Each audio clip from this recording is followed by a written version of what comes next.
On 2nd September 2011, Bernama TV cameraman Noramfaizul Mohd Nor and other media delegates were travelling under hired militia escort in Somalia when their four-wheel drive was shot at.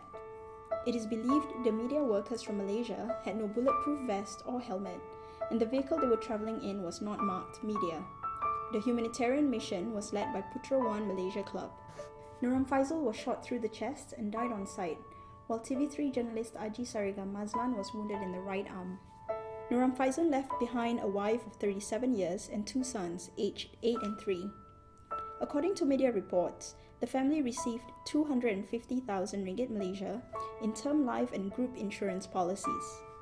Noramfaizul was buried as a national hero. MalaysiaKini.tv met veteran Reuters photojournalist Zainal Abdul Halim at his home recently to get his views on the incident, as well as personal reflections on his experience working in hostile environments.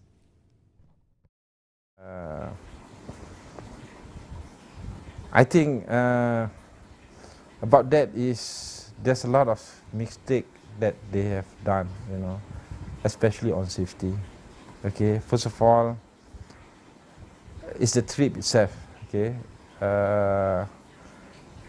I don't know how big the story of sending aids to Somalia is, but with a lot of people joining them, 50, I heard about 55 of them, it's very generous. But you must remember, okay, Somalia,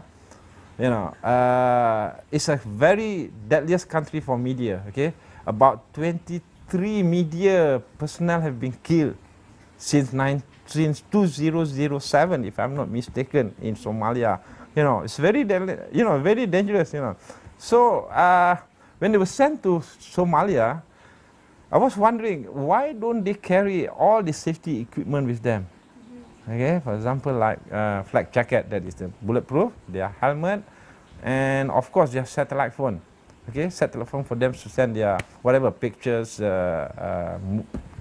videos, or whatever. You need that to send your picture. Yeah.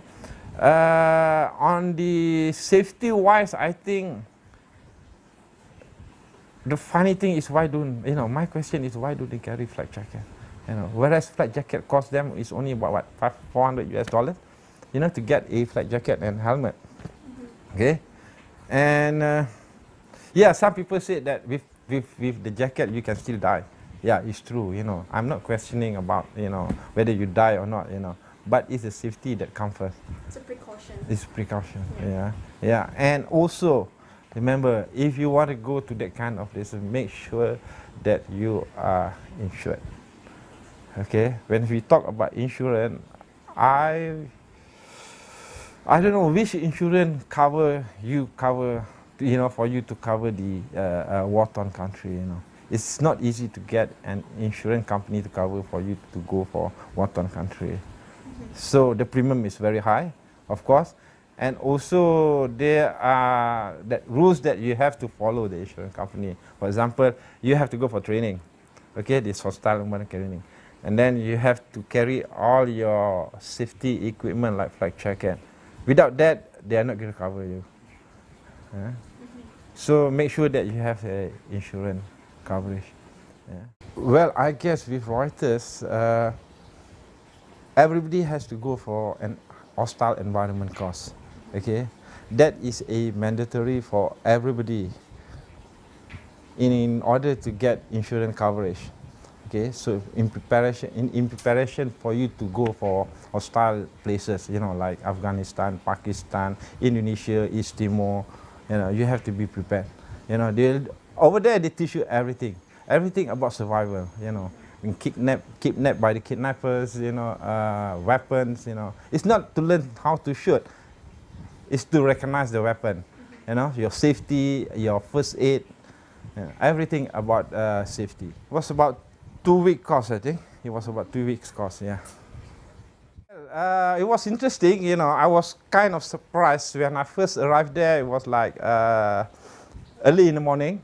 Okay, we had a very nice English breakfast, nice cup of tea, bread and eggs and things like that, and then after that, our facilitators was like, okay, let's go for a ride. Well, so we jumped into a jeep, 5 of us, and I think about 20 minutes later, when we passed in between two trees, a nice place, it's a very nice place, and suddenly there was this big explosion in front of us, boom, we can see fire, and everybody was shouting like, afraid of something happened. And for what we know, within few minutes, there's two cars left and right on the side of us. They just open the door and pull us out and just throw it on the floor. And they start to beat us out. And then they kidnap us, put a sack over our head, and we just stay quiet for half an hour. Then they take us to the classroom and ask a question, how do you feel? What do you want to do at that moment? Whether you want to run away or you want to shout or you want to ask for help. So from there they teach you how to survive in that situation. Okay? So what are the things that you can say, what are the things that you cannot say? It's very handy. It's happened to me when I was in Australia, in Melbourne, when I first covered the World Economic Forum protest. Okay? That was immediately after my training. What they teach me is, whatever you do, when you go for a big assignment, big protest assignment, remember, find your exit point. Anything happen, go to your exit point. So what I did was, when I reached there were like thousands of people, protesting, and I was looking for my exit point. And all of a sudden, there was one police car came over me, and I was looking at the crowd moving towards me. So I was stuck in between a police car and the crowd. So I remember my exit point. So I quickly jumped out of that place and go to my exit point. And it's true enough, the police car just rammed over all the protesters. It was like 3 or 4 of them underneath the tire. I was like, oh shit. I said, I was lucky to run away from that, from that place. Logistic, that is the main thing that you should do before you go for hostile country. You can go to Afghanistan, Pakistan, or for Somalia, or any African country. You need to have your logistic prepare in advance. For example, like a week before that. I still remember on my way, my first trip to Kandahar. As you know, Kandahar is a stronghold of Taliban. Okay, we were at the border, and we spent about 5 days at the border, trying to fix our logistic. We get our fixer, we get our 2 cars, and then we get our bodyguard from Afghanistan, and then our bulletproof jacket, and then our generator, our camp, our food ration for almost a month, in case anything happened to us. And of course it's winter, and we need all our warm clothes. Okay. And then it's a matter of waiting, for the green light from the other part. That is our fixer, because he's doing the recce about that place, whether it's safe to travel. Because from the border to Kandahar, it will take about 3 hours to drive. Okay, that area is very dangerous. There's a lot of bandits and things like that. So he monitored that area, and until he give the green light, then only we travel to that place. And we have like 6 bodyguards with us, not with us, but on a different truck. Okay, he lead they lead the way until we reach Kandahar. That's it. I think satellite phone and bulletproof jacket is very important. These are the 2 things that you really need, because once you are that kind of country, you have your communication is totally out, unless you have a satellite phone. Everything is provided by a company. Okay, because you just ask whatever you want. Okay. They will give it to you, because safety comes first. With Reuters, you have to always be prepared. Okay, once you get a call, you make all the arrangement on your own. Okay, once you reach the country that you have to go, then you go to the office and you have to ask around and prepare yourself where to go, and you have to find out all the details. The danger part. If you want to travel to one place, you have to make sure that who control the area. Get permission from that guy to go to that place. It's not like just go blindly. That's why you pay your fixer for. Okay, I still remember once I reached Kandahar. Okay, we stay in the house. We rented a house, and we stay in the house for almost 2 days. we try to lie low so that nobody see us, and we get used to that place. And on the third day only we start to go out and do our story. Okay, even that we have to make sure that everything is okay before we go. Normally go as a team, but sometimes when you want to do your special assignment or one-off thing, then you go on your own. Even that you have to find a fixer and try to arrange something for you. Normally you have already with you, okay? From the border itself, you already got a fixer with you, okay? This is a guy who arrange everything for you. So once you want to do anything, for example, I want to do a dog fight. So he will find me a place where there will be a dog fight, and we'll get the permission from the leader out there, and whether we can go and take pictures or not. Once everything has been done, then only we move in. Yeah, it's not like you just go walk in like and shoot. No, there's no way you can do that. Now in this line, okay, whatever you do, whatever job you do, you want to go for the higher level. Okay, you have done everything in Malaysia. You have shoot everything in Malaysia. Of course, you want to go for bigger story, top story in the world. So. Of course, I don't want to just push it aside. Okay, these are the chance that I want to do it, and I want to be among the top people out there, because normally all the newspaper will send their top people to that kind of business. Yeah, so that's the reason that I want to see how they work. I want to get all the experience. I want to see. Afghanistan, because of course when I was young, Afghanistan is one of the places that I love to go. That was like what, 30 years, 40 years ago. Of course not at this stage. No, I know that it's not easy, and I know that everybody is carrying a weapon.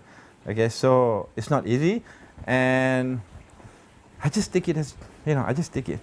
Once I crossed the border, I still remember the immigration, the Pakistani immigration. They chopped my passport and he said, "Look, you are going into no man's land. It's not our responsibility." Oh, thank you very much. It's fine. So I just crossed the border. You have to walk, okay? At the border, you have to walk. As I walk across the border and I look back, the guy was looking at me. Okay, bye. And then I look around and I saw all the Afghan with beard, white because of the dust, and everybody is carrying AK-47. Except me, a stupid guy, was carrying two camera body, like one wide angle and the other one is with tele. Oh my God, what am I doing here? I make a wrong move, it's like so yeah, but it's too late to turn back, because you see, when you walk across the border, there's no government in Afghanistan at that moment, so your passport is not chopped. Okay, so you are in no man's land. So where are you going to go? My car arrived, just jump into my car, and once I get a house there, reach the house. And then the best part is when that owner of the house said, "Do you have any security or any bodyguard around with you?" I said, "No." And then he rushed down, because it's a double-story house. He was staying at the ground floor and he rented the top floor to us. He ran down and came up. Okay, he take his AK-47. Okay, here, if anything happens, just use this. I was looking at him and I said, just leave it on. When he went down, I just play around with it and take a couple of pictures of me with the AK-47. Then I put it back, because we are not allowed to carry weapon for our job. Okay, so that shows how easy for you to get the weapon. And I even tried out the AK-47. Okay, you pay $5 US, you get a chance few rounds to shoot 2002. Yeah, because the late part of the 2001, I was hanging around at Pakistan borders trying to get into Afghanistan. And I went to the border of Tajikistan, China, Russia, trying to get through the Afghanistan, but I was chased out by the Pakistani army. The journey will take you 3 hours, okay, from the border to Kandahar, okay. So before you cross the border, you have to tell your boss that you are going to cross the border. So they are expecting 3 hours later for your call. So you have to make a call 3 hours later, saying that you are safe in Kandahar and you get a house or whatever. So satellite phone is very important, and also generator for to power your battery, because country like Afghanistan, they don't have any power. Okay, it's like you get power for 1 hour and another 23 hours is like blackout.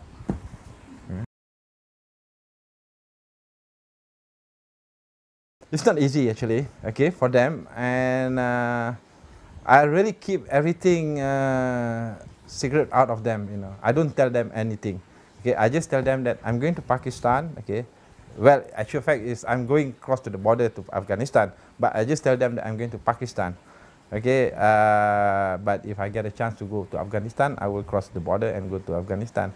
Well, when I was at the airport and after was about to board the plane, and I noticed that everybody was like, you know, starting to cry. Even my daughter was like crying heavily, and my wife is like almost, you know, into tears. And I tried to, you know, tell them that nothing's going to happen. You know, it's just another assignment, and I'm going to come back in 1 or 2 months' time. That's it, you know. It's very hard for me and the children also.